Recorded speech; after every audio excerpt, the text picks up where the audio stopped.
जिंदाबाद साथियों। देश के हालात अभी वही है। अमेरिका में अभी जो एक्सपोज हुआ वहां भी पता चला कि बहुत सारे भारतीय मंत्रियों का नाम है। तो मतलब ये लिस्ट इतनी अनगिनत है कि शर्म आती है ये कहते हुए कि हम किस देश में हैं। अभी तक जिस जोश में थे, जिन पुरखों का नाम लेके जीते थे, गांधी, सुभाष, नेहरू, भगत सिंह और तमाम ऐसे महापुरुष हैं, तमाम ऐसे मनीषी हैं जिनका नाम लेके हम गौरव महसूस करते थे।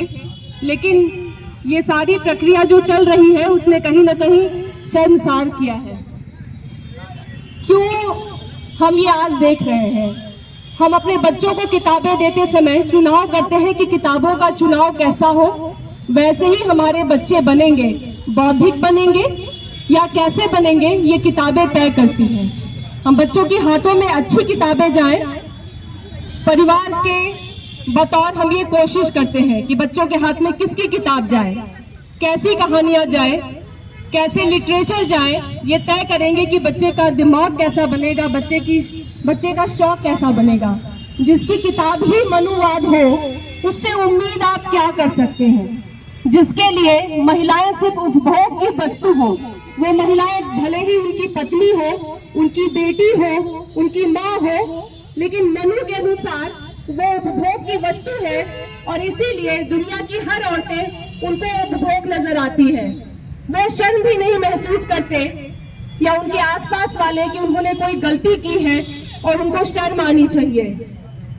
वो बहुत ताव से निकलते हैं। शर्म तो इस बात की है कि इस देश का कोट, जिसे हम एक स्तंभ कहते हैं, वो भी झुकाव रखता है उस मनुवाद की तरफ।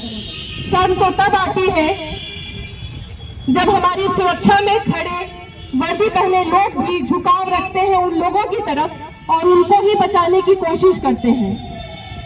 तब सबसे ज्यादा वल्नरेबल हो जाती है ये जनता जो इस कोर्ट के भरोसे खड़ी है, जो अपने पुलिस वालों के भरोसे खड़ी है, जो न्यायपालिका के भरोसे खड़ी है, जो कार्यपालिका के भरोसे खड़ी है, जो सबसे ज्यादा भरोसा रख रही है कि जिसे वो चुन के सामने ला रही है, जो उनकी बात करेंगे वही उनको लूटने, उनको दबाने, उनका शोषण करने पे लगे हुए हैं।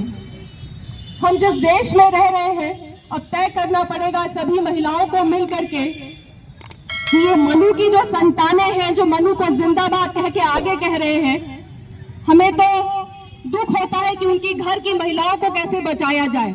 बाहर तो हम लड़ रहे हैं, लेकिन वो जो उनके साथ रह रही है वो किस मना परिस्थितियों में रह रही होंगी, सोच के दुख होता है कि वो अपनी अभिव्यक्ति भी नहीं कर सकती है। जिस पिता के रूप में उन्होंने पाया है ऐसे व्यक्ति को, जिस व्यक्ति को उन्होंने पति के रूप में पाया है या जिस व्यक्ति को उन्होंने पुत्र के रूप में पाया है, वो कितनी शर्मसार होंगी कि वो सामने भी नहीं आ सकती है ये बोलने के लिए कि ये मेरा बेटा है, मेरा पति है, या मेरा भाई है, या मेरा पिता है।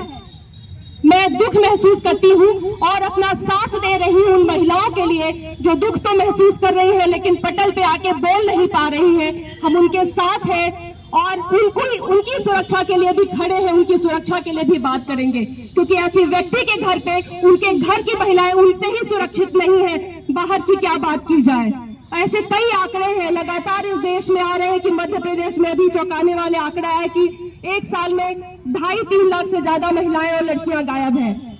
उत्तर प्रदेश के आंकड़े आ रहे हैं, महाराष्ट्र के आंकड़े आ रहे हैं और ये वो आंकड़े हैं जो दर्ज है हमारे यहाँ दर्ज है एक केस के रूप में कि ये लड़कियां या महिलाएं गायब हैं। ऐसे कई केसेस हैं जो दर्ज ही नहीं है और ये आंकड़े बढ़ते जाएंगे। सभी कनेक्शन जुड़ रहे हैं कि किस तरह की मानसिकता हो जा रही है, हम किस देश में हैं। खुल के आना पड़ेगा और चुनना पड़ेगा इन सभी लोगों में से कि न्यायपालिका में कौन ऐसा व्यक्ति बैठा है जो अभी भी अपने काम की गरिमा को बचा के रखा है। इन पुलिस वालों में कौन ऐसा व्यक्ति बचा है जिसके अंदर गरिमा अभी जिंदा है और जो निकल के कह सकता है कि ये गलत है और मैं सही का साथ दूंगा, मैं गलत का साथ नहीं दूंगा। हमें ढूंढना पड़ेगा अपने उन राजनीतिज्ञों में से जो निकल के आए और कहे कि हाँ मैं गलत को नहीं मानता और मैं अपनी कुर्सी को बचाने के लिए गलत का साथ नहीं दूंगा। हमें ढूंढना पड़ेगा, हमें निकालना पड़ेगा और निकल के आना पड़ेगा ऐसे लोगों के लिए, इस देश को बचाने के लिए, इसकी गरिमा को बचाने के लिए, इस संविधान को बचाने के लिए। जिंदाबाद।